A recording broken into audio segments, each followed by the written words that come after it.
Welcome to the Evergreen Heritage Center. My name is Janice Keene. My family acquired this historic farm in 1869. Today we'll be touring the Evergreen Farmhouse Museum, which is where I grew up. The farmhouse is a bank structure, meaning it was built into the side of a hill. The left portion of the house was constructed by Revolutionary War veteran Edward Grimes in about 1780. The right portion of the house, which was constructed of stone, was added onto the front porch of the original wooden house by George Winter in about 1822.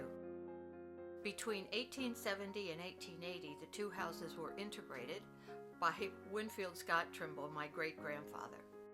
As we enter the house, you can see a number of display cases which contain my family's artifacts such as surveying tools, receipts, school papers, war memorabilia, and more. My family kept everything because you never knew what you might need.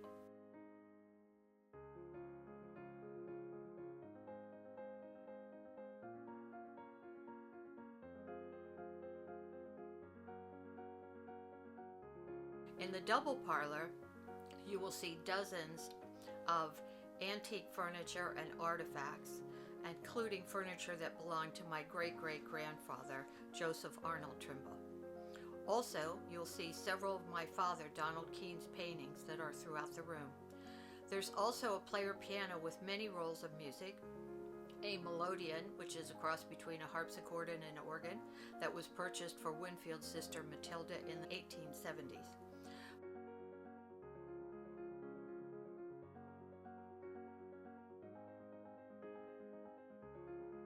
My family used the room as a gathering place for entertaining guests and family members over the years.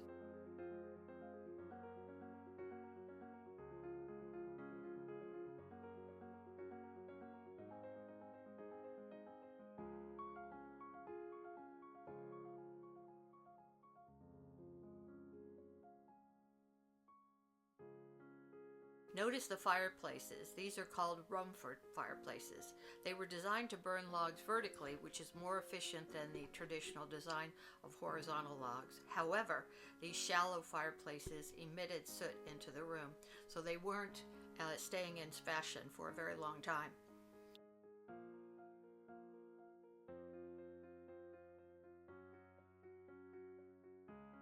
The formal dining room sits to the left side when you enter the house. Notice the place setting of only 5 instead of 6, which was common in Victorian times. The Grimes family would have used this space as their keeping room or a place to entertain guests. Notice the marbleized slate fireplace mantel and coal lamp collection. You'll also see the dollhouse, which is a to-scale replica of the Farmhouse Museum, and it was created in 1994.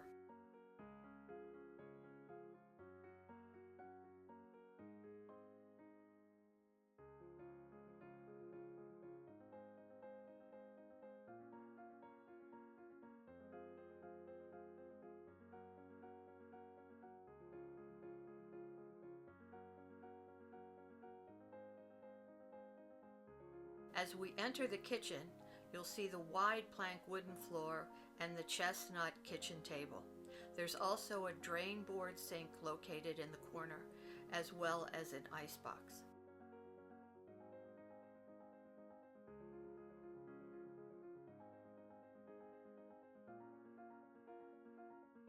The Penester stove from the late 1800s was used by my grandmother to bake bread that she sold to the townspeople.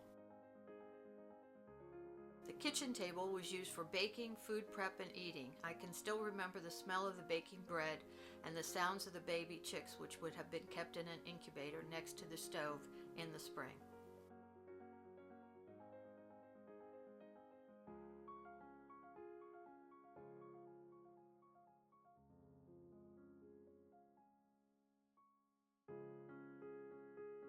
When we go upstairs, you'll notice 2 hallways.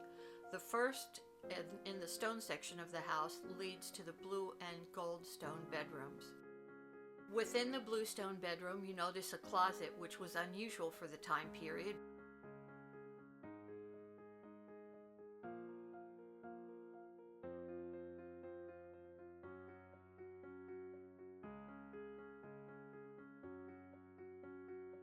There are a few samples of my grandmother Virginia Trimble's dresses and schoolwork samples from St. Patrick's Catholic Church, which she attended, as did my mother.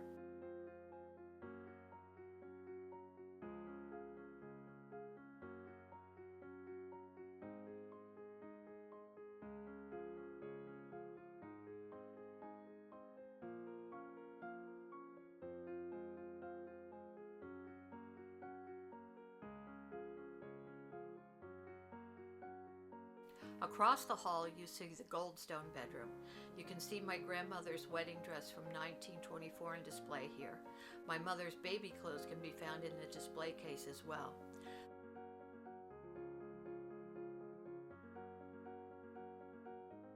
The bedroom furniture was once painted lavender in the 1920s by Virginia Trimble, but she later refinished it.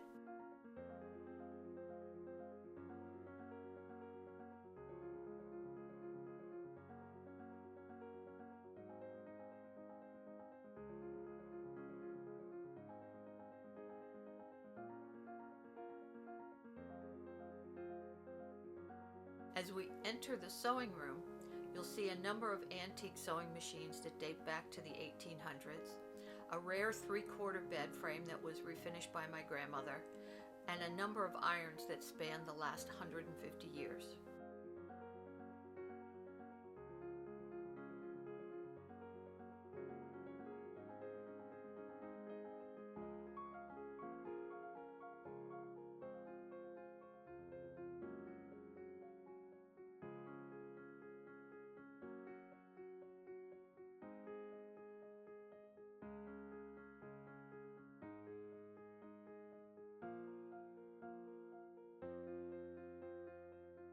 The nursery was my bedroom growing up. Here you'll see a crib which belonged to my great-grandfather, Winfield, and a number of his son Victor's toys dating back to the 1800s.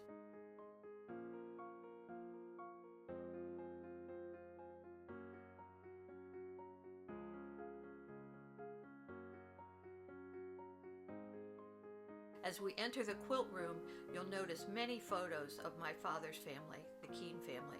You'll also see a number of coverlets that were handmade by my great-grandmother's family. During the Grimes era, we believe there would have been one large sleeping area upstairs instead of the 4 bedrooms in this side of the house that you see today.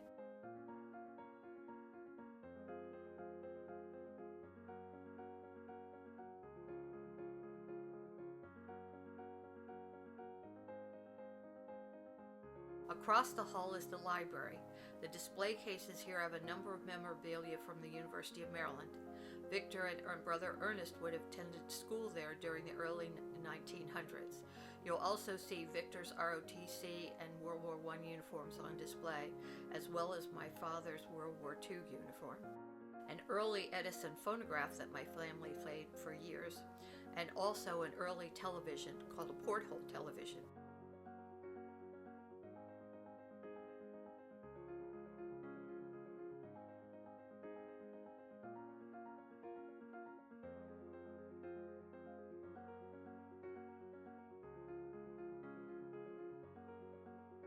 And finally, we enter the bathroom, which was added to the house in the World War I time frame.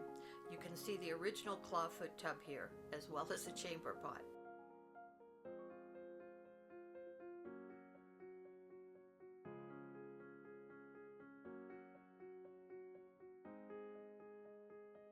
This concludes our tour of the Evergreen Farmhouse. We hope you've enjoyed learning about my family and the history of life in Western Maryland. We can't wait to see you soon.